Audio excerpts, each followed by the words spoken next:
ইরানের প্রস্তাবে খুশি নন মার্কিন প্রেসিডেন্ট ডোনাল্ড ট্রাম্প। তেহরান চায় যুদ্ধ ও হরমুজ প্রণালী বিরোধ সমাধানের পর পরমাণু নিয়ে আলোচনা করতে, কিন্তু প্রেসিডেন্ট ট্রাম্প চান একই সাথে পরমাণু নিয়েও আলোচনা চালিয়ে যেতে।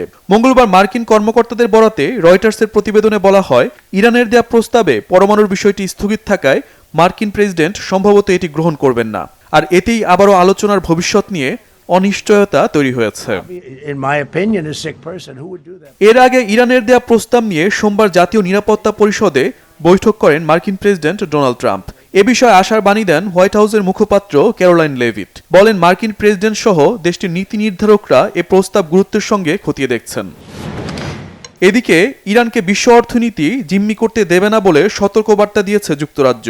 ইরানকে চাপে রাখতে সব ধরনের ব্যবস্থা গ্রহণের কথাও জানিয়েছেন ব্রিটিশ পররাষ্ট্রমন্ত্রী ইভেট কুপার। আর মধ্যপ্রাচ্যে শান্তি ফেরাতে ইরানকে বড় ছাড় দেওয়ার আহ্বান জানিয়েছে ফ্রান্স। এ পরিস্থিতিতে হরমুজ প্রণালীতে আবারও ইরানের জাহাজ জব্দ করেছে যুক্তরাষ্ট্র। মার্কিন guided missile destroyer USS Rafael Peralta অভিযান চালিয়ে এমটি স্ট্রিম নামের ওই ট্যাঙ্কারটি জব্দ করে মার্কিন সেন্ট্রাল কমান্ড সেন্টকম। ইরান হুঁশিয়ারি দিয়ে বলেছে, তেহরানকে উস্কানি দিলে তার পরিণাম হবে ভয়াবহ। অন্যদিকে লেবাননে যুদ্ধবিরতি ভেঙে হামলা অব্যাহত রেখেছে ইসরায়েলি বাহিনী।